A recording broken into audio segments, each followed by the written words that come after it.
Welcome to the Original Gangsters podcast. We're going live tonight.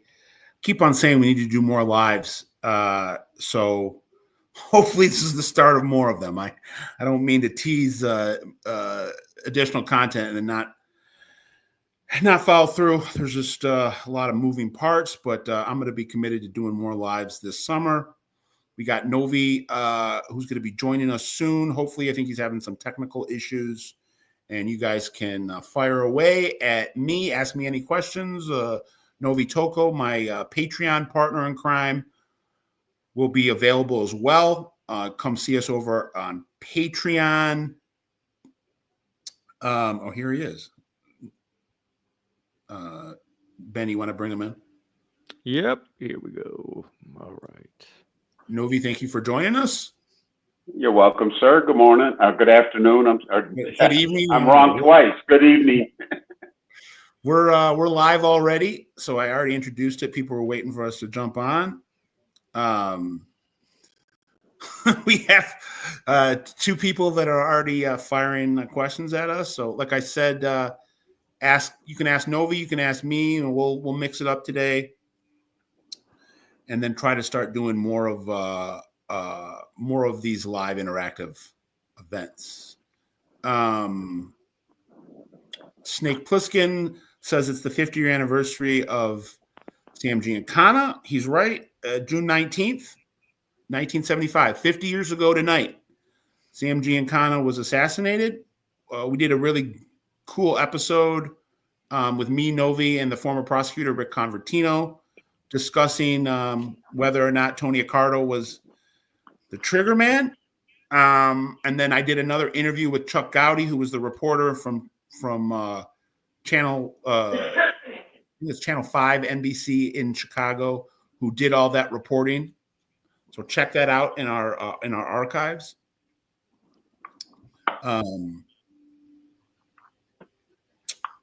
Someone's asking me who's the consigliere today in the Detroit mob, and I will be honestly, I don't know. So I'll always say when I don't know, I don't know. I don't know. It was Tony Powell, and he passed away. It was Tony Powell. He died. I think Pete Tocco had some role Pete like Tocco that, passed away, and he died last year. So when I know, I'll let you guys know.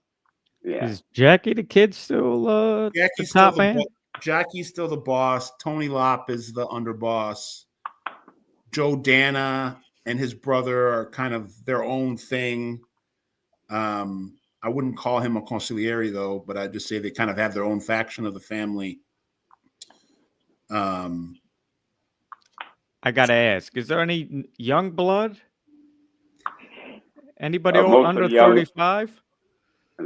Under, what did you say? Under 35? Under 35. I don't think, I could be wrong. You might be getting to the 50 before you get down. Yeah, I think it's under. I think it's whether it's under 50 is the better question. Yeah. I think there are some. Not that I'm aware of. There's a few guys younger than me, but that's it. From what I've been told, Jackie is not making people. He took over about 10 years ago, 11 years ago, and I've been told he has not been eager to bring people into the organization. He's in a real kind of like keep my head down mode the last 10 years. He's not, he used to be seen. I used to see him all the time out and about, and he's much more reclusive in the last decade. I know that there's a couple guys that are in their 50s. I don't want to say their name. A couple guys that are in their 50s that own a chain of restaurants on the West Side that are, I would say represent the younger group. And they're underneath Joey Giacalone and Jackie. And they have records, not for mob stuff. They have some drug convictions from the 90s. So I could mention them. I don't know, frankly. Okay, so Frank is asking Nove, Pittsburgh. Who did you know from Pittsburgh? I know your uncle and your grandfather were close with LaRocca, Manarino, those guys. those are the two gentlemen that I met from Pittsburgh. Also, Mike Polizzi lived a long time in Pittsburgh, and his father lived a long time in Pittsburgh. Those would be the two of the original people that I met that had a lot to do with Pittsburgh. And then later in life, as a young man, I met John LaRocca, who was the boss at the time, and Kelly Mandarino. I met more than once. Here in Detroit, once in Pittsburgh, and I think out west with Kelly. John LaRocca, I think I saw twice here in Detroit. He was here for meetings. What years would have LaRocca been here for meetings? 60s. Okay. He lasted until the 80s. I think he died in 84. Yeah. And then this would have been middle to late 60s. Your uncle knew Mike Genovese too. I remember him telling me, talking to me about Mike that's Genovese. true. I never met him, but my uncle knew him. I knew Jack, and all those guys knew him. Mike Genovese. That's true. There was a guy that they call Patsy Ferruccio, who was a Pittsburgh guy that I think was a liaison to Detroit. I think he was in and out of Ohio. He was from Pittsburgh, but doing stuff in and out of Ohio. He might have been. Pittsburgh was awful close to Youngstown. In fact, Youngstown, I think, at times belonged to Pittsburgh. I know. I knew a guy from Youngstown who took his orders from Pittsburgh. I can't remember his name. Older guy who's older than me. Joey Naples, who got killed? No, I can't remember this guy's name. Lenny Strollo, the one who flipped. Yeah, that's the one who flipped. Before he flipped, I met him. Strollo. That's it. Yeah, because he gave information on Jack Tocco. Oh, did he? Yeah, because he flipped in 90. He lived in Youngstown, but Youngstown belonged to Pittsburgh. Right, he ran Youngstown. But really, the last mafia boss of Youngstown was Lenny Strollo. Ran things in the 90s. I think he cut his cooperation deal in 98. He died a couple. I'm talking about. I met him in the 80s, late 80s. No, he was around back then. I'm just saying he didn't. Yeah. The end of the line for Lenny was in 98. I know that when he cooperated, he was given information on Detroit. All right, let me try to catch up with some of these. That's true. He did know a lot about Detroit. He asked me questions about some of the old timers. And I'll tell you the truth, there was something about him I didn't like. I can't remember what it was. I don't think he was the most well-liked. I don't think he was the most well-liked. Some of his questions there weren't proper questions to be asked. I mean, he asked me about questions about Yanni Lecavoli and Pete Lecavoli and Pete Lecavoli and Pete Corrado. I didn't like the questions when I met him. He was,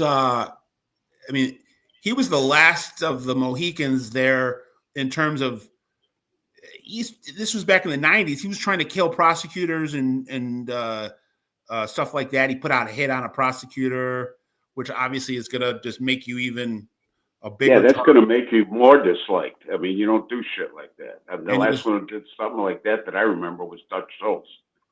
Right. Tried to kill the Dewey, the prosecutor who then eventually ran for president, I think. Thank you for everybody's joining. I see people from Chicago, people from Canada, people from Detroit. Tony, someone's asking, Tony Powell was in New Orleans, ? You mentioned that on some of our previous episodes.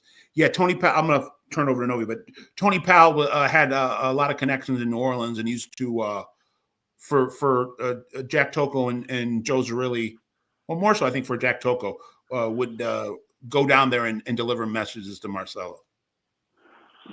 Tony Powell also lived in New Orleans for a time. He had a small sausage company, made Italian sausage there. Right. And in Detroit, his headquarters was Detroit Sausage Company in Eastern Market. Yeah. He when he came back from New Orleans, he started that Detroit Sausage Company. And that's right in Eastern Market, and was down the street from where Billy Jack had his correct farm fresh produce, where they bug the light poles. And then Novi and I were just talking off camera about New Orleans because one of their old timers just died last week, Phil Rizzuto, who was a Kansas City guy that had moved to New Orleans and was kind of a politician type guy going around the country representing Carlos Marcello. He just passed, and I was talking to Novi about who he knew from New Orleans, and Novi had met. Novi knew Carlos Marcello via his grandpa and his uncle, but he also knew Carlos Marcello's successor, Anthony Corolla, whose dad was Silver Dollar Sam. Who Novi, tell the story real quick. Joe Zarrilli saved Silver Dollar Sam's life. Well, it was, from my understanding, back in the 30s, and I can't pinpoint the year. It was early in the 30s, New York. I want to say Frank Costello and some of his minions were trying to move in on New Orleans, and they were claiming that this Mr. Corolla there was doing some things that weren't according to the rules of the LCN, and they wanted to put a contract on. And my grandfather say, wait a minute, that guy's from Tettazini. I knew him as a young man. This does not sound correct. So my grandfather went down there and he met with, I believe it was Carlo Marcello's father and this Mr. Corolla. It wouldn't have been, I'm sorry to interrupt you, Novi, but I don't think it would have been Carlos Marcello's father. It would have been Carlos Marcello. Well, it could have been. It was somebody about the same age as my grandfather. Now, I thought Carlos Marcello was younger than him, but no, Carlos Marcello was your grandfather. Was around your grandfather's age. Okay, because I did meet him, but he seemed younger to me. Anyway, what I understand is they met, and my grandfather sent word back to New York. You're getting the story is all wrong. These people are trying to do the right thing, and they will maintain their integrity in New Orleans. This doesn't belong to New York. And my grandfather said they were supposed to meet the people that were going to arm them the next day. And my grandfather said, okay, fine, we'll take care of it tomorrow morning. The next day, he had a meeting set up. And when my grandfather got up, he said he went down to see the two gentlemen from New Orleans. And they said, we took care of it ourselves last night. And this is our town. And my grandfather said, fine, you don't need my help. And came home. And Carl, you're right though. Carlo Marcello is about 10 years younger than. Yeah, that's why I had the impression that he was younger than my grandfather. And like I said, this happened in the 30s, but I can't give you a date. This was told to me by my grandfather and my uncle. And I when you talk about the old times, I'm not going to ask what date it was. So Marcello didn't become the boss, I think, until the late 40s. Okay. I think the boss before Marcello was possibly a Tadar. Hold on, let me look.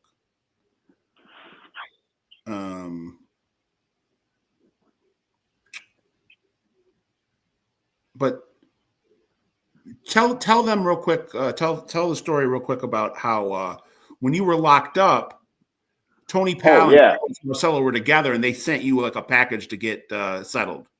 Yeah, what happened was I was convicted in '88 and sentenced, and the judge had recommended me to go to Fort Worth because it was a low-level prison and it was my first conviction. And somebody sent word to Tony Powell that I was going to do some time, and I was coming to Fort Worth. And I guess Carlos Marcello had made all arrangements for me to have all the comforts that could be awarded that he could give because I was Joe Zarrilli's grandson. I was put into Terre Haute and never made it to Fort Worth. But then I ran into Tony Powell while I was in Terre Haute. He was being transferred.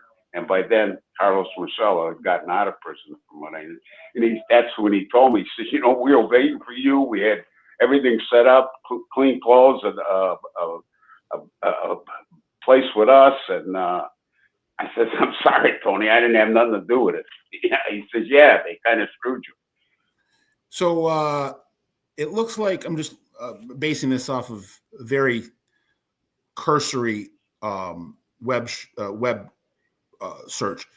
Frank Todaro was the boss of New Orleans. Then it went to Silver Sam, Corallo, who led the family for a handful of years in the 40s before he was deported.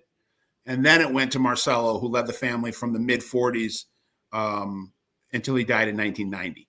And then he had a son or a brother, Joe Marcello. I'm not aware of a brother, but I knew the his brother. So Joe Marcello was Carlos Marcello's brother. Okay. Okay. All right. And we know that Anthony Corolla, the one that you had met when he was younger, before he became a boss, was convicted along with the the Genovese and the Gambinos in the early 90s, I think, related to Joker poker machines. Okay. Well, that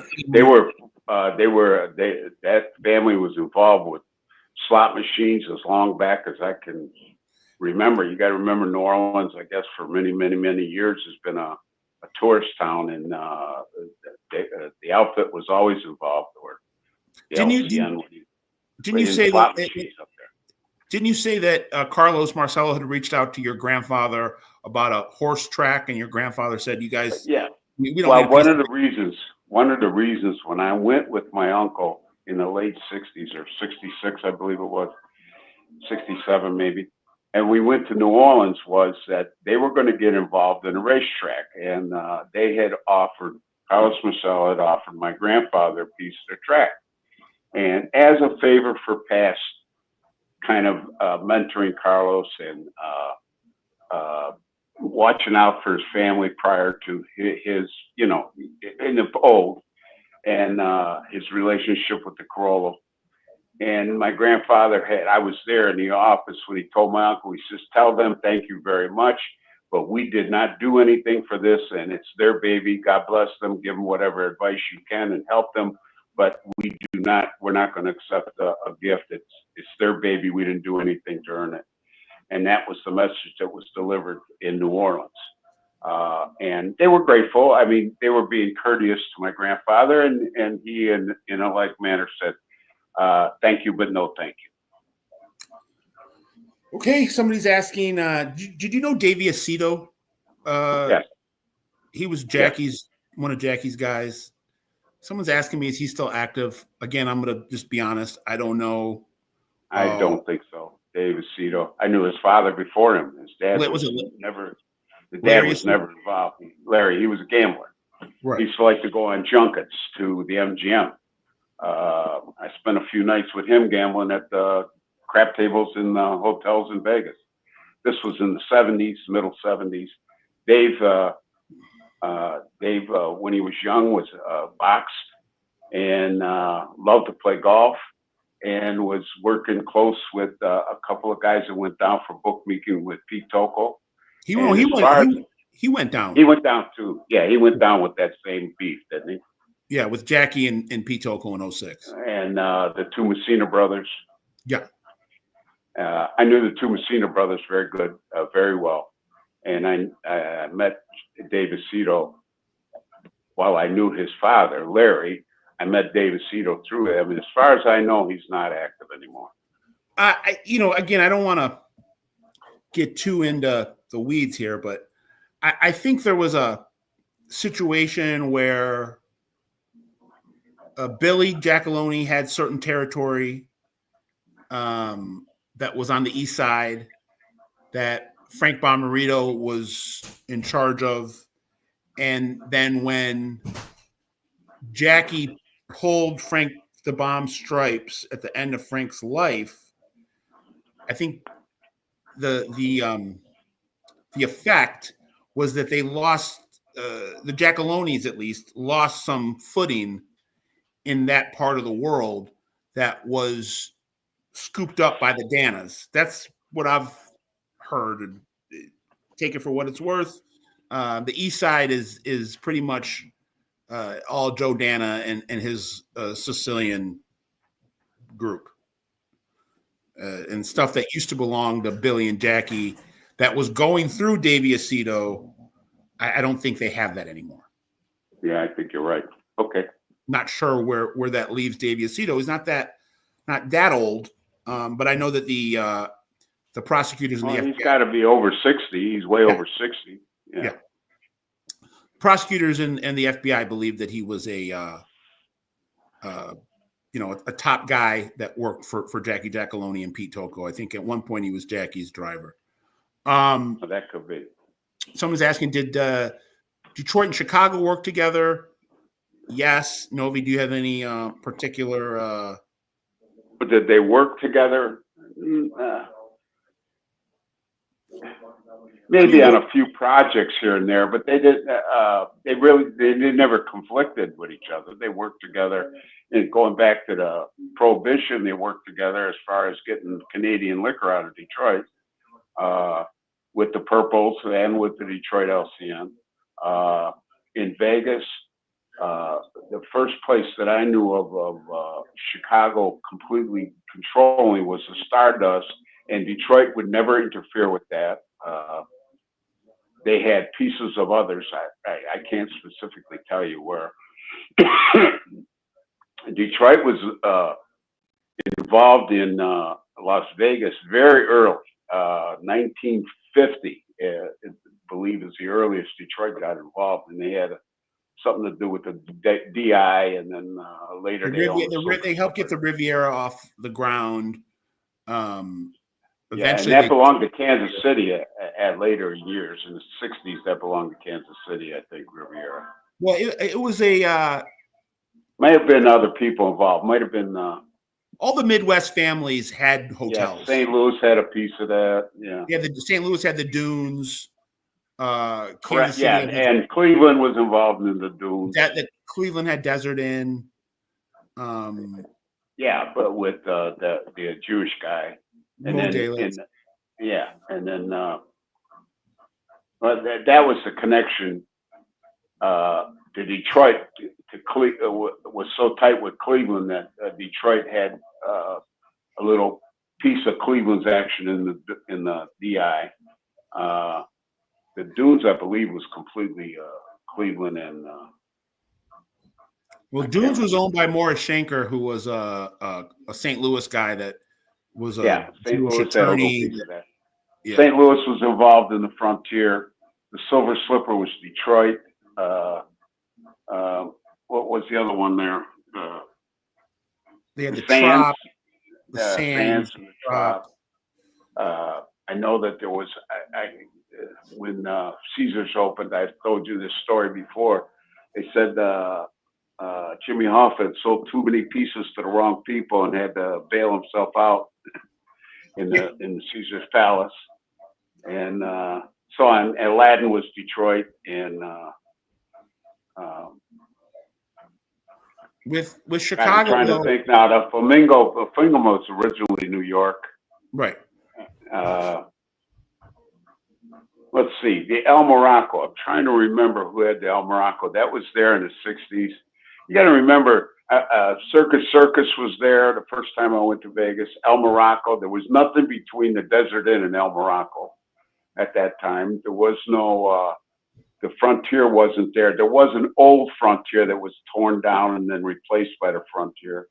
The Silver Slipper was next to the Circus. The Frontier was vacant. They had just opened Caesar's Palace. There was none of that. All those hotels in between weren't there. The Mirage and those weren't there. The Dunes was there. There was no. There was nothing. What's that hotel that was behind Caesar's Palace? Behind Caesars? On the side street, off of the Strip. Big hotel. That was there. There was a place called the Barbary Coast. The MGM, the original MGM wasn't there. The Aladdin was just getting built. But real quick, Novi, just I think what he's asking more so is like guys from Chicago that you or your family might have known. I know that Novi knew Jimmy I, who was the Cicero skipper. Novi did some time with Jimmy I, and they got close, Jimmy I and Dino. I know that Jack Tocco was sent by his uncle, Joe Zerilli, who was Nove's grandfather, to go see Sam Giancana in the 60s when Giancana had just had some type of heart surgery, an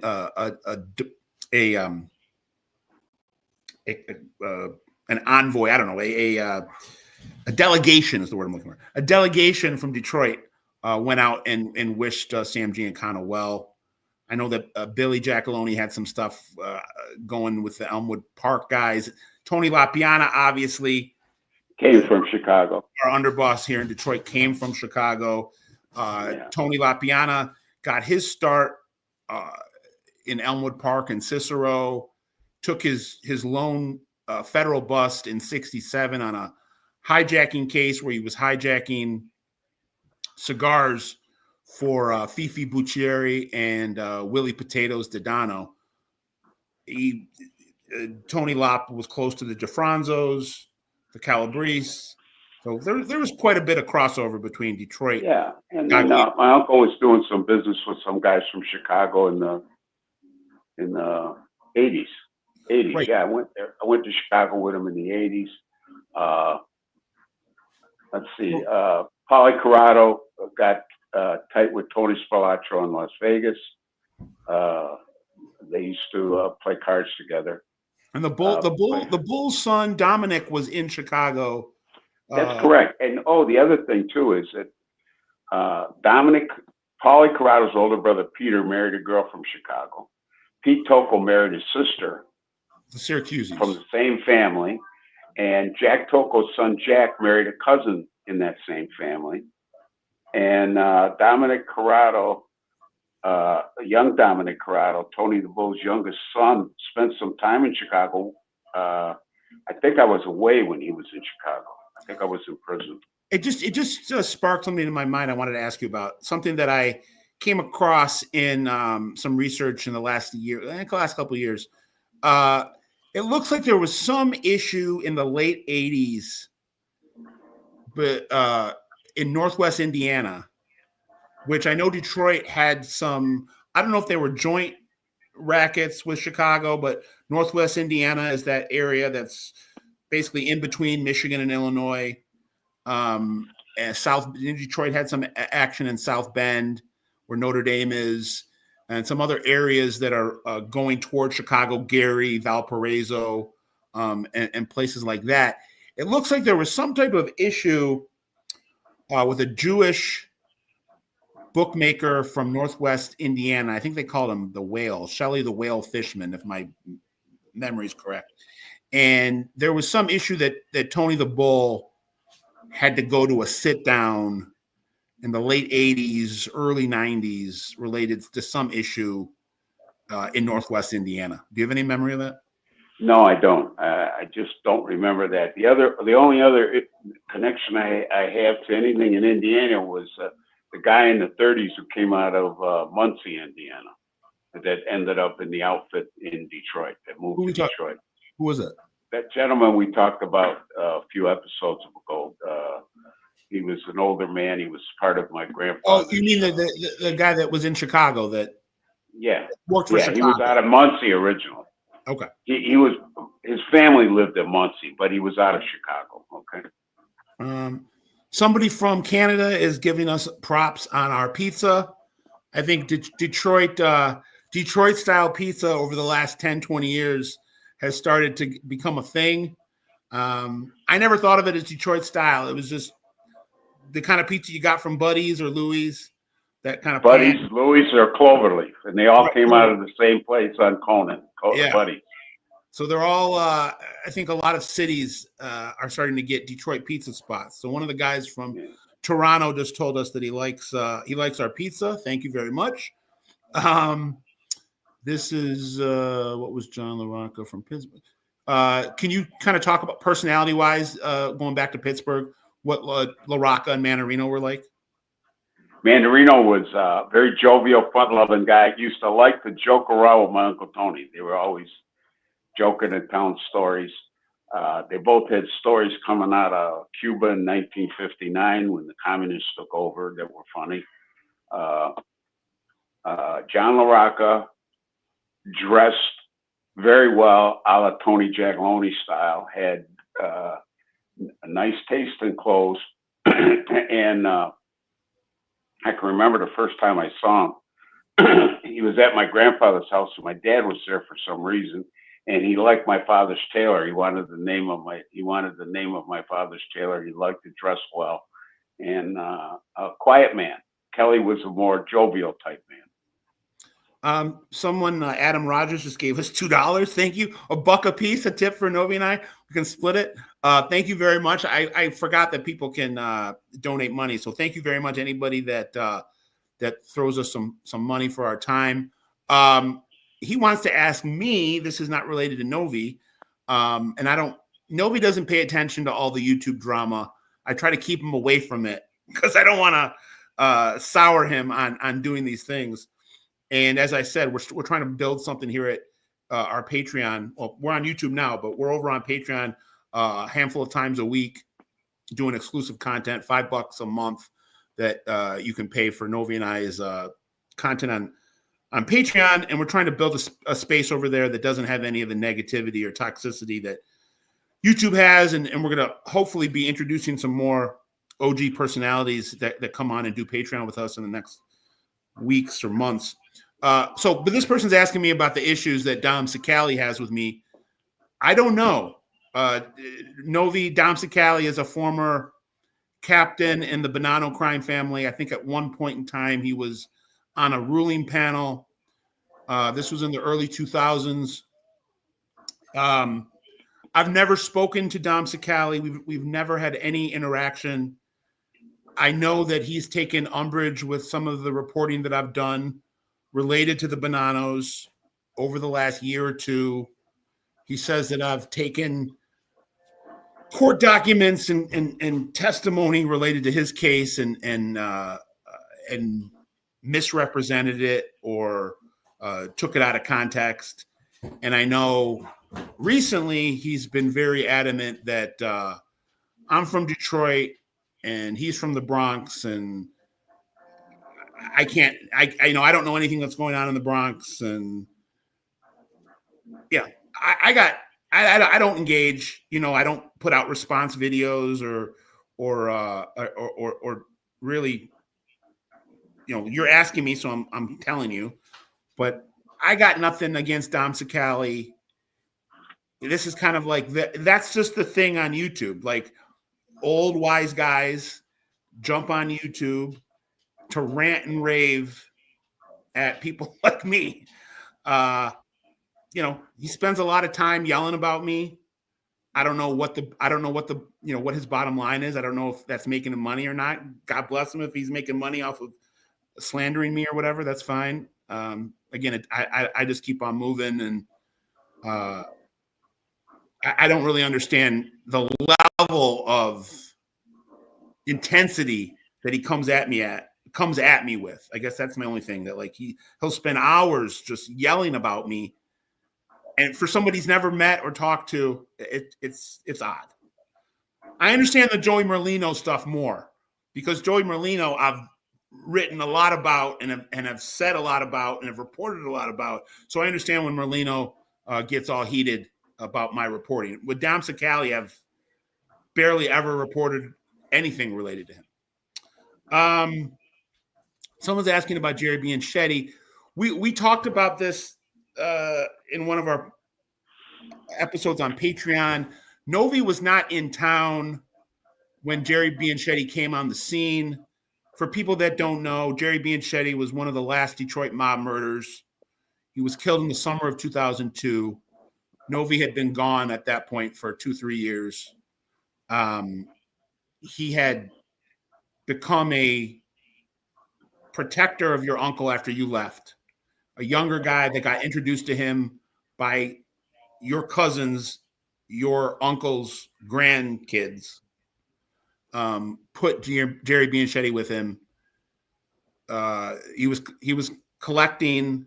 He was acting a little out of line, I think was the way it was perceived. And then he ended up being killed the week after Tony Zerli went to prison. It's unsolved. You know, the guy's asking about it, and I'm telling you what I know. Nove, you don't know anything, right? Am I wrong? No, you're in 2002. I was 4 years in prison, so I don't even know the man. And like I said, Jerry Banchetti was not a factor when Nove was on the street. He was a young guy in his late 20s, early 30s that got interjected into a feud between the Toccos and the Zerillis. He probably had no idea what he was getting himself into. He probably just saw your uncle, hey, Tony Zerilli wants me to watch his back and do collections for him. That probably was alluring or enticing to somebody like this guy, and it frankly ended up getting him killed. But we might do something on Patreon when a little bit later, going a little bit deeper into this. But maybe I'll have Nove kind of maybe shake some trees and talk to some people that could give him some information. But he doesn't really know anything, and I just told you what I knew. So that's it. Somebody says, love your work, Scott. Keeps us entertained. Thank you. Please keep up the news. Somebody's asking, Phil Rizzuto, the guy that we mentioned in New Orleans, wasn't he related to Sam Sorrentino in L.A.? Yes, he was. Phil Rizzuto, this guy from New Orleans who just died. He was 86, had a legitimate restaurant hospitality business in New Orleans that had nothing to do with the mob. But before that part of his life, he was a mover and shaker that had a lot of connections across the country. Him and Carlos Marcello got busted for trying to interfere on behalf of the LA Mafia in their racketeering case in the early 80s. They tried to bribe a judge. Rizzuto was related to the underboss in LA, Sam Sorrentino. Do you have any memory of Sam Sorrentino? No, I don't. Do you remember Dominic Brooklier at all? Yes. So Dominic Brooklier was the boss. I met him in Las Vegas. He was from Detroit. Uncle. Right. He was from Detroit, went out to LA, eventually became boss. Yeah, my dad knew him too as a young man. Yes, I met him in Las Vegas with my uncle in the 60s. So Brooklier and Sorrentino and another guy named Jack LaCicero took over and Nick Licata, Carl Licata's dad, took over the family in the 70s. They were indicted in 78 or 79, and Phil Rizzuto and Carlos Marcello were convicted for trying to fix the judge. Okay. Someone just asked, what did Nove know about the Bad Boy Pistons? I don't know if your ears were ringing, that Nove and I just did literally an hour ago. We just did a video on Patreon talking about this very situation, the Detroit Mob and the Detroit Pistons championship teams of the late 80s, early 90s. Nove, just tell them that, you know, I do know that in the 80s it became pretty well known among us guys that Alan Hilf, who worked for Billy Jagiellone, owned the clock in the Pistons game. There was a lot of rumors. You also have to remember, in late 88 until almost 92, I was in prison. Right. So I don't remember when the Bad Boys won I wasn't here in town when they won their championships. And right after that, it came out about Isaiah Thomas and gambling. Now, I do know that in the 80s, there were a lot of sports figures, many of the Pistons, a lot of the Red Wings, liked to go to our private casinos and gamble. They were good gamblers. They weren't good gamblers. They were good marks. They had a lot of money. They might not have they had money and a lot of paid. Money. They weren't all that great at gambling. But that much I do know. And so I'll just try to compress it into maybe a minute or two. Starting in the early to mid 80s, Isaiah Thomas and some of those Pistons, as well as Tommy Hearns, the the championship boxer, some of the Red Wings, were looking for high roller dice games, and ended up in some cases partnering with the Giacalonis, the Giacalone crew, Alan Hilf, Freddie Salem, and hosting some of these events in their mansions. So you would have these all-night games going on at Isaiah Thomas's mansion or at Tommy Hearns's mansion that were being run by Freddie and Alan on behalf of the Giacalonis. Both Isaiah and Tommy Hearns ended up having to go in front of grand juries and explain themselves. Neither of them were indicted. Isaiah was investigated for shaving points in 1989, was never charged. And Alan Hilf, we know for sure, had his hooks into the timekeeper at the Silverdome and then the Palace. I'm not going to mention his name because he wasn't indicted, but it's a Jewish guy that was an optometrist, lived in Dearborn, and they were, for a decade, manipulating point spreads, whether or not they had players involved or not. They were manipulating over and unders. And Novi, kind of just finish up by telling the story that you heard from a bookie friend of yours that came to you in the mid 80s and said, there's something wrong with these over and unders. Yeah, in the early 80s, bookie, I was involved in the gambling industry pretty much. And one of the bookies, one of the bigger bookies on the east side said, Novi, can you check into something? Something's going on. We're getting killed on these over and unders. And, it just does not fit right. And I don't like these lines.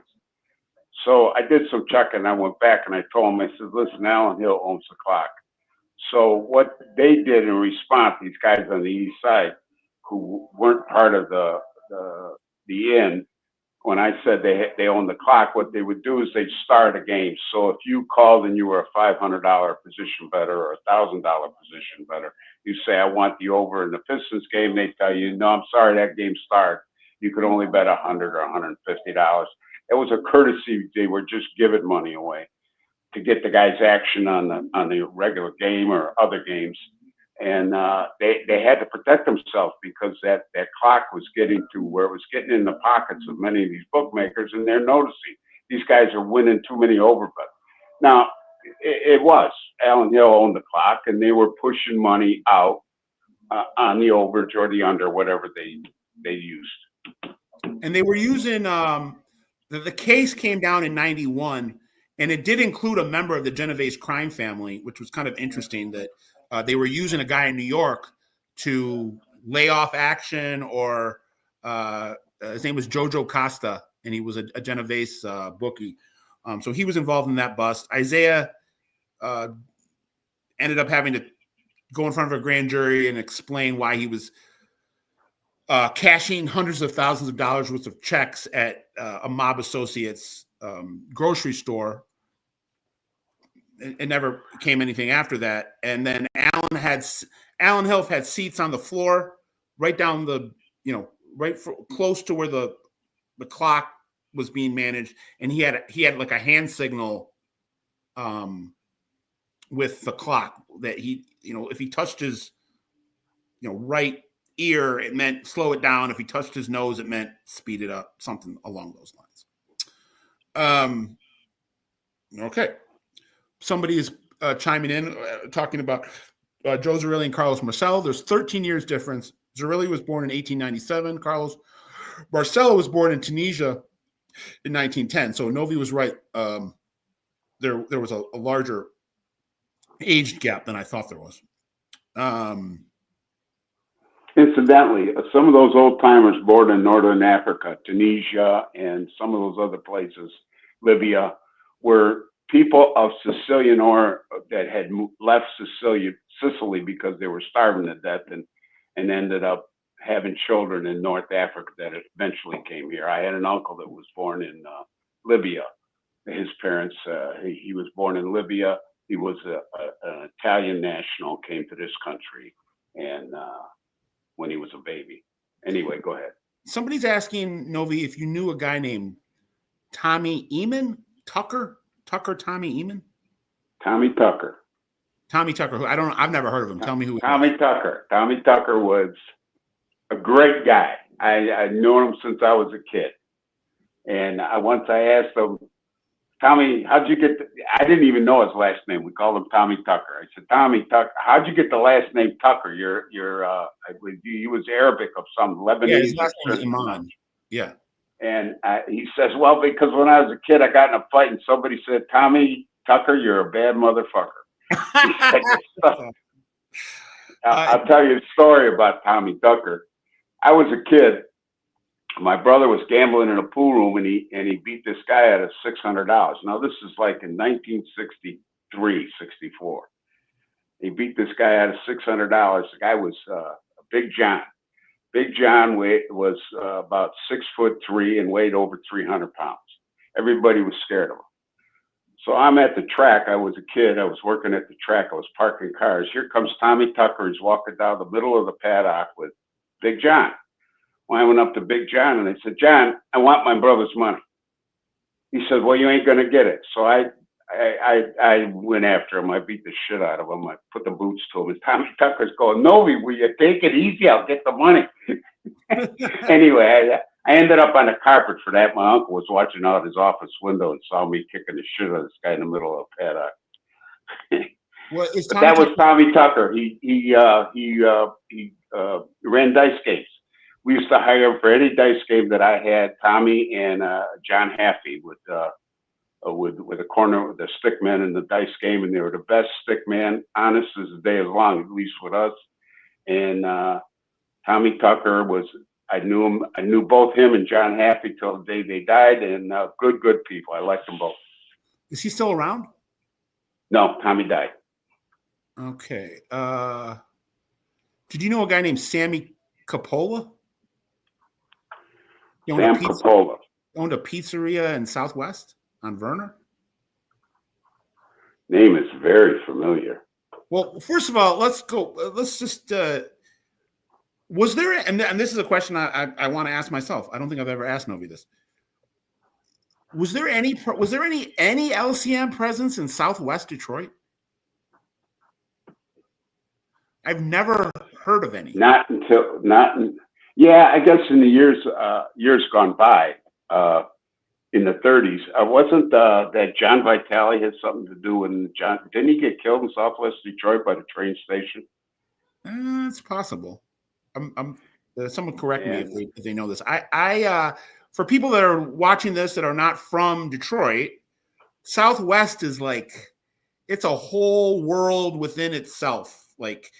Well, it became like that in the 70s when you get the Latinos moved into Southwest. Right. So it's where all the Hispanics and Latinos are. In so when me and Paul, my partner Paul, got back in Detroit, we went into Southwest Detroit and we were grabbing some of those guys who were booking numbers out of their stores and restaurants and booking.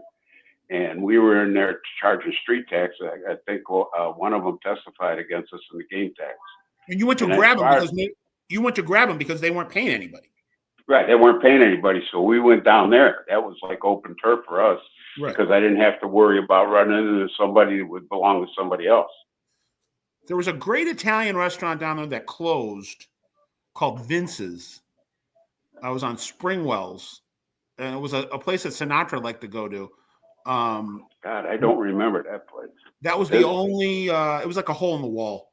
It was the only Italian like anything. The only thing that was representative of Italians that I've ever known about in Southwest was just that one restaurant, which was on the near side, right when you get off the expressway. You don't have to go that far in. That's also where the produce terminal was, and there was always a lot of Italians involved in produce business.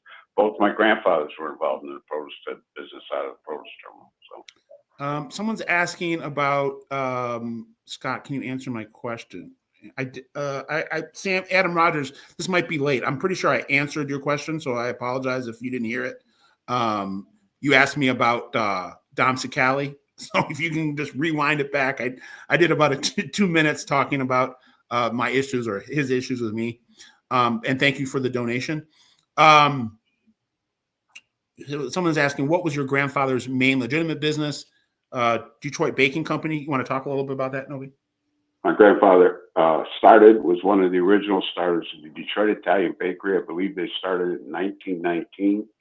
The first one that I was aware of was on Shoemaker on the east side of Detroit. They later expanded into Roseville and St. Clair Shores, and they also had they delivered bread to a lot of the retail outlets around the city.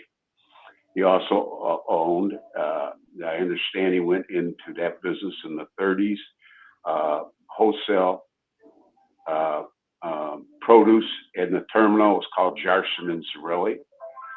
They also owned a beer distributorship in Roseville, Pfeiffer McComb beer distributor. They ended up being a Miller beer distributor, in which they sold it to Vic Wirtz, the old baseball player.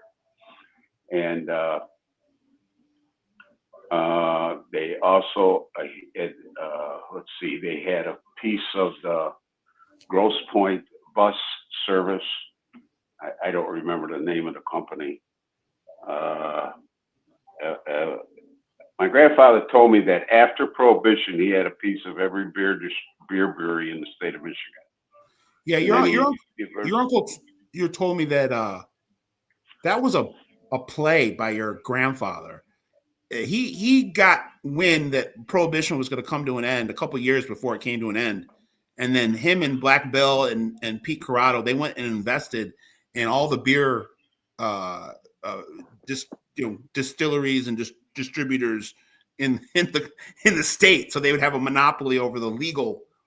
Yeah, exactly. They did. They owned stock in every beer brewery in the state of Michigan at that time. And like I said, it ended up years later when I was a young man. They had a distributorship for Pfeiffer McComb when I was very young. Afterwards, that became Miller, a beer and wine distributorship in Roseville and 10 Mile and Gratiot area. And my dad was friends with Vic Wirtz as a young man. And he brought Vic Wirtz to my grandfather. And Vic Wirtz ended up buying that distributorship and moving it out to Hall Road. It was a Miller distributorship. And in fact, there was a big article that came out about this move. Vic Wirtz was in bed with the mafia and all that bullshit.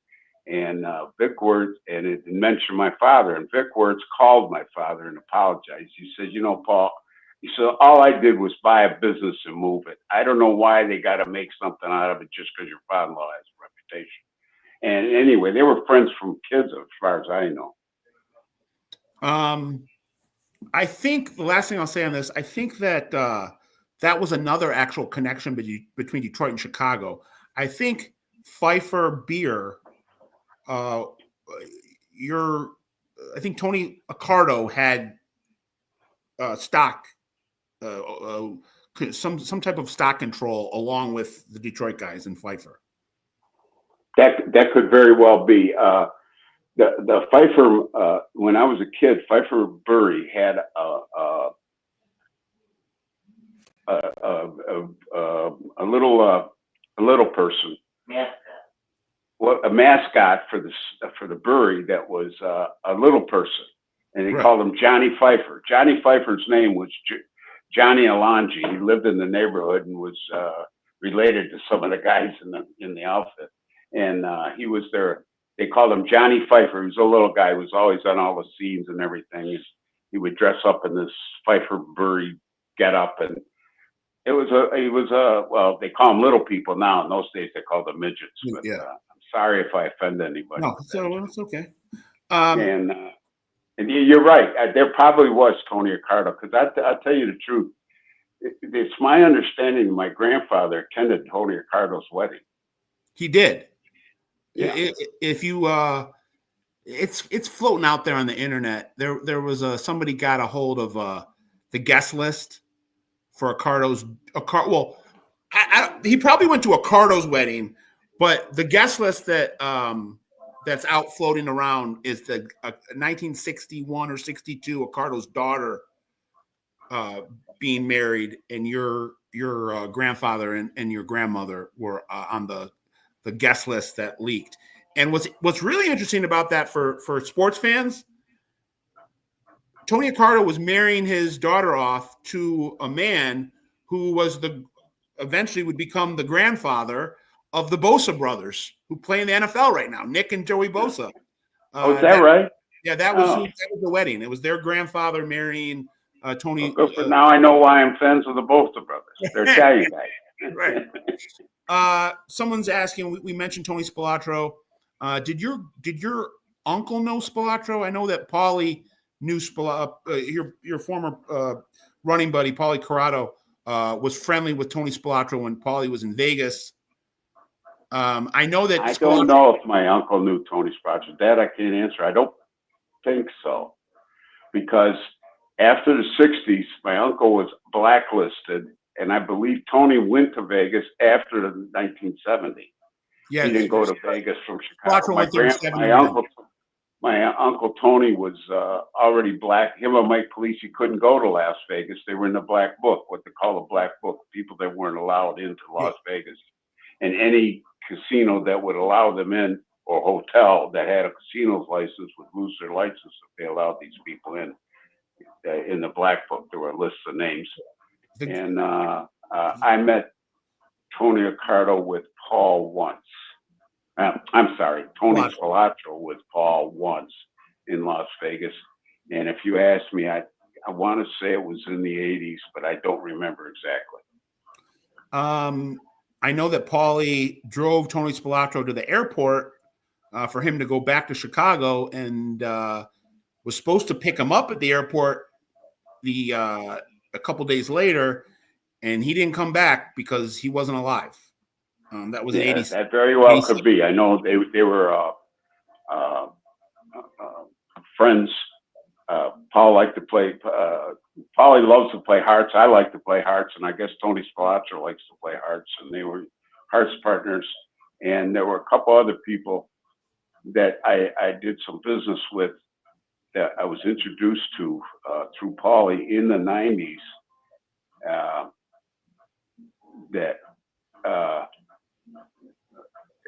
We had some people that owed us money that were in Vegas, and we had some of Paulie's connections with the Spelatro crew were collecting the juice for us. The guys that used to go for Detroit to troubleshoot in Vegas at that point were Tony the Bull Corrado, Billy Giacalone, and Freddie Salem. Those were like the guys that were during the Spelatro era of Vegas. If he needed to meet with Detroit, he was either going through those guys or Long Joe Bomarito, who was living there. Long Joe Bomarito died in the 80s. He died in 84, I think. Yeah, and he was pretty well retired for some time prior to that. But he could have contacted anybody in Detroit. He was still he knew everybody. Long Joe, and Long Joe had a son that could call anybody in Detroit if need be. Somebody's saying that Dave Portnoy doesn't like Detroit style pizza. Do you know who Dave Portnoy is, Novi? Yeah, I've seen him on. He's the guy from the Barstool Sports, and he does pizza reviews. I know he did I was disappointed. He did a Louis. I love Louis pizza. He did a Louis review last year, and he didn't like it. I love Louis. Someone's pointing out on our chat that Portnoy, who's considered the pizza connoisseur of America right now, was not a fan of Detroit style. He likes New Haven style, which I love too. And he actually went to the New Haven style one in Detroit. And gave it a review, but the one that I need to go to that I haven't that Portnoy came to Detroit and gave a big score to was Freddy's in Melvindale, and it's supposed to be outstanding. I've never had it before, but it changed Freddy's life. I mean, people come from around the country now to go taste Freddy's because of Dave Portnoy. Okay, I'm not familiar with the New Haven style pizza, so it's just a thinner wood fire burning, so it's a little crispier. Okay. Somebody's asking, did you know about any backdoor casinos that were going down in Florida? A guy named Harry Thomas retired to the Doral. He was charged with Tony Jack in a gambling bust. I guess he was involved in some backdoor casinos in Miami and Lauderdale. I didn't know of any. It doesn't surprise me. Miami area was an open area, and anybody could do business down there if they could put it together. And Detroit had a lot of connections to the Miami area, going back as far as with Joe Massey. Somebody's asking, did you know any of the guys or any of the stuff that was going on up in Saginaw in the 70s? The Giacalonis had a nephew up there. Yeah, I knew the nephew, and I knew a couple of the guys from there. And no, I didn't get involved at all with them. What I would hear would be through Tony Giacaloni's son, Anthony, would sometime mention a couple of things going on. And I remember there was a case up there in Saginaw. And if I'm not mistaken, there was a guy from Saginaw that testified in the game tax about being extorted from Tony Giacaloni, if I remember correctly. The extortion case that Tony Jack went away on in the 80s, it was two cases. It was a tax evasion and an extortion. Tax evasion was out of Detroit. The extortion was out of Saginaw. It had to do with this crew that he had up there being run by one of his nephews. And I guess Tony Jack showed up at this guy's house or at his apartment. Like, he didn't threaten him, but by being there, it was perceived as him saying, "You better pay my," or maybe he made a comment about, "You owe my nephew money, you should pay it." But I don't think there was an actual threat.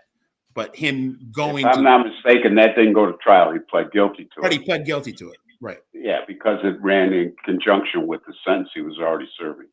And they used to run their stuff out of a place called the Pasta House in Saginaw. That could be. I never went up to Saginaw at that time, other than to play golf with Anthony and some of his cousins. It's not for people that aren't from here. I mean, Saginaw is not a suburb of Detroit. Saginaw, you got to spend a whole day going up there. It's probably about an hour, probably about 2 hours, hour and a half, 2 hours up to Saginaw. And honestly, it's not, it ain't a place you go vacation. It's better than Flint. It's better than Flint. You're right. I know about the Bad Boy Pistons. We already talked about that. David Brookler, he passed away, so he can say Tony P. Are you talking about Tony? Someone's asking, did you ever meet Tony P? Are you talking about Tony Powell or are you talking about Tony Pro? We've talked about Tony Powell on here, so definitely Nove knew Tony Powell. Okay. Any interaction? Someone's asking, any interactions with guys in Toronto? Paul Volpe, who was a guy back in the 70s, early 80s. I know the name. No, I had no interactions with anybody from Toronto. No. Somebody's asking about Alan Hilf. What were your thoughts on him? Alan Hilf was a very knowledgeable bookmaker, good gambler, very pleasant person to be around. I often got the impression from Alan that he was kind of more pleasant to the people he was supposed to be more pleasant to. Right. He was very close to the Giacalonis, was probably Jackie Giacaloni's best friend. I know for a fact that he was used as part of the inspiration for the Hesh character in Sopranos. David Chase did some of his early research before the show was greenlit, did some of his early research in Detroit through Neil Fink, who was the Giacaloni's attorney, who knew David Chase, I think, from college. And Neil Fink gave Chase a bunch of Detroit mob court filings and stuff. And I know that Chase used some of the Detroit guys as some of the inspiration for some of the stuff that was going on. Alan was a character. I knew Alan. My grandpa knew Alan. Everybody liked him except for the people that thought that he was given a free pass because he was Jackie and Billy and Tony's guy. And kind of, he was a Jewish guy that, frankly, and you can speak on this, Nove, he was a Jewish guy that had the swagger and the status of a made guy. And there were certain made guys that resented that. Well, that could very well be. I don't believe around me or the people that I knew that he didn't have that swagger. But like I said, I always got the impression he was just a little bit too nice to the right people. But that was just an impression. I can't say anything bad about him. I mean, the guy was Pardon me? he was a cash cow. Yeah, he was. He was. He knew how to make a buck. He really did know how to make a buck. And you know as well as I do that the Jewish community in Detroit has always been pretty tight with the Italian community. Yeah. There's been no resentment between the two as far back as I can remember. You know, they're always, every time I did business with a Jewish guy, I made a buck, they made a buck. I'll tell you the truth. That's always been my thing. I always made that money with them. It's like that line from The Godfather. Mr. Roth, what is it, Rotham, whatever that guy's name, and he always made money for his partners, you know. Yeah. Last thing I'll say about Alan is when he died, he had a couple million in his wall, and there was like a mad dash to his condo to get into that wall, and I don't know who got it, but everybody knew that he had millions of dollars like in the drywall. When did he die, Scott? He died 10 years ago, I think 14. Oh, okay. All right. He died. He wasn't that old. He was in his early 70s. He had kidney failure or liver failure. Okay. Kidney and liver failure. Somebody's saying that I should go do a live show in Montreal.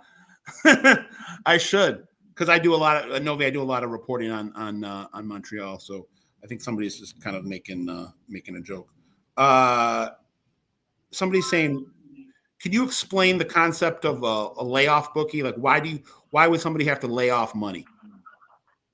Well, the idea of a bookmaker and the idea of the betting line is to get equal amounts of money bet on each side of the game. So that the term that bookmakers have used, you're in a rocking chair. You don't care who wins or loses, because if you win $1,000 and lose $1,000, you get $100 in the middle. So multiply that, put as many zeros as you want on it. That's the intention. Now, you would lay off if you end up with a game like last fall with the Detroit Lions. The hometown bettors would overplay the Detroit Lions.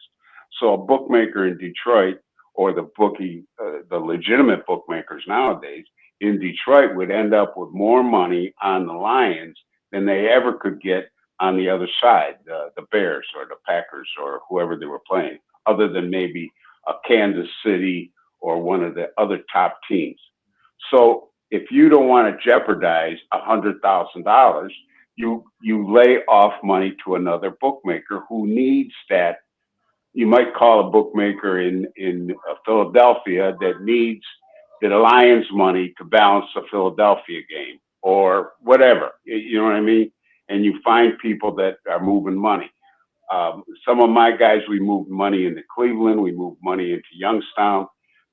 We moved money into New York at times. That was something that I provided, that we would provide for our clients, a place to go. Sometimes it was Alan Hill and or somebody like that, who was handling bigger numbers than the bookmaker. Let's say I got a call from a bookmaker who's a $300 position bookmaker, and he's got a game and he needs to move $7,500. Well, there ain't, I could call Alan Hill and he would take the 7,000 or whatever he wanted out. You say, I got 7,500 available on the Lions. What do you want out of it? And he said, oh, give me 6,500. Now I'm only overlaid for $1,000. And that's the concept behind laying off. Someone's asking me about Kansas City. Their underboss just passed away a couple days ago. Las Vegas, Pete Simone. They're around. They're small. They exist as an organization, though, and I think the rule was always If there's one made guy left and he's got an organization, it's an organization. I don't think there's one, but I think there's probably less than, they're probably in the single digits with made guys right now. But they're operational, and who knows what the future is, but right now they exist. Nove, did you ever meet Pete Simone or Johnny Joe Sorrentino or the DeLunas or the Sevillas? Not to my recollection right now. No, not that I remember. There was us. There was an old timer that my uncle knew that was introduced to once. Chavallo, something like that. Yeah, well, that was like Stompy Chavallo. He was the guy that was he was helping with some of the skim money in Vegas. He was like That's who I was introduced to in Vegas. Okay. That's the only one I knew. And he was he was an in between for Chicago and Kansas City. Okay, that's the one guy I met that I remember from Kansas City. Well, I know that the guys from Milwaukee, Johnny Ballesteri, had in-laws in Kansas City. Yeah. They were related to the mayor of San Francisco. I can't remember the name of the Italian mayor of San Francisco in the 60s. They were related to this family in Kansas City. All right, we're going to finish up here. It looks like some people are saying there were some trolling in the comments. We apologize if it got bad there. We just stick with the positive stuff. We don't really engage in the negative stuff. So just somebody wants to know, we're talking about Canada as we wrap up here. What was the situation? And we talked about this on Patreon, but again, come join us on Patreon. You'll get a lot of these questions answered. What was the situation in the early 60s where Tony Giacalone and Dominic Corrado had to be escorted out of Canada? They were in Montreal. I think you said they were there for a wedding. No, it was my understanding that they went with their wives to a Catholic shrine in. Okay. I don't. What's the French province there? Quebec. Quebec. It was somewhere in Quebec. It was a shrine. While they were there, they were arrested and deported by the Royal Canadian Mounted Police. It got a lot of press here in Detroit, and their wives had to come home alone. And both Tony Giacalone and Dominic Corrado were a little bitter, at least the way they expressed it to people here, in that they were there to escort their wives to a Catholic shrine, and they weren't there doing anything nefarious. Last question. It's part of Detroit underworld lore, and rumors have been circulating for maybe close to 100 years about the alleged tunnels in the underneath the compound in Grosse Pointe, where your grandfather and pretty much every major figure in the Detroit LCN family at one point lived in that area of Middlesex, in Grosse Pointe. It was like a compound, a bunch of houses were all kind of clustered together. It wasn't a compound, but it was kind of like a compound. And there was always rumors that there were tunnels and that meetings would be taking place underground. Nove, what's your? First of all, my grandfather lived on the corner of Middlesex and Avondale. He built that house in 1929 or 30, I believe. My Uncle Bill lived one block down across the street. Middlesex was a boulevard. Across the street on the corner of Middlesex, and I think that's Fairfax, if I remember the street. I don't remember the street. Anyway, at one time, Pete Corrado lived next door to him. Then he moved directly across the street from my grandfather on the Middlesex. Jack and Tony Tocco built another block down in the house. Uncle Sam Vignasco was married to Uncle Bill's daughter, lived on the corner right next door to my Uncle Bill's house, and across the street, Uncle Bill's daughter, Josephine, lived with her husband, Carlo Licata. I lived in that house on Middlesex until I was about 7 years old. I knew every foot, every spot in that house. I remember when they remodeled downstairs, everybody said there was a hidden room behind the fireplace.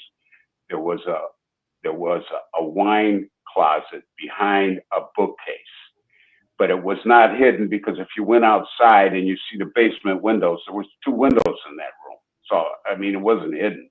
It was just, it had behind this fireplace was a room, and it had wine racks in there. My grandfather would keep wine. And at one point, Uncle Pete Corrado had this guy who was building brick barbecues, and they made them look like trees. He built one in his backyard, and he built one in my grandfather. They built one in my grandfather's backyard. They were terrible barbecues. Nobody could ever barbecue because they didn't draft right. So they were never used. Well, everybody said those were the tunnels that went across the street. Believe me when I tell you, there is no tunnel. There never was a tunnel under the street on Middlesex. Then years later, when somebody bought my grandfather's house, they said behind the bar on the wall downstairs in the basement, you could remove that. That's all bullshit. I was a kid watching them build that bar. You know how mythology. There was no tunnel. You know how mythology is built, and it's not necessarily built on truth. It's built on. And then there was another room. My grandfather had a fruit cellar off of the basement where he kept jarred cans of fruit, and my grandmother jarred and all that. Behind that room, you had a little tiny wine room where in the old days they used to make wine. They had a wine barrel and everybody said it was not a hidden room. It had a damn door. If you opened it up, I never liked to go in there because it was dark and dank in there, and it had this old wine barrel. I never remember anybody making wine, but maybe my grandfather's father did, or my other great grandfather made wine down there when they were young. I don't know. And that was all complete and utter bullshit. All right. Well, we got it right from the horse's mouth.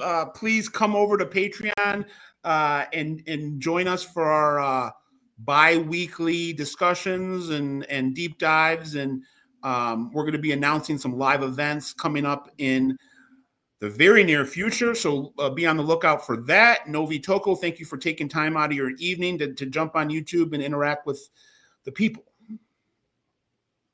Thank you, Scott, and you have a nice evening. Thank the people for joining us. And again, Nove and I are going to try to do this way more often this summer. Maybe not once a week, but maybe once every couple of weeks, we'll jump on and do these lives. So check us out over on Patreon. Thank you to Benny behind the glass. I'm Scott Bernstein, Nove, Tocco. We will see you over on Patreon, or you can check out all the latest breaking news when it comes to the North American underworld. When you're talking about Italians, bikers, African-American drug dealers, we got it all. Come over to the Gangster Report, which is our companion web magazine. Come to Original Gangsters podcast, where we break it down, and then come see us over on Patreon for Nove and I. We'll see you guys next time.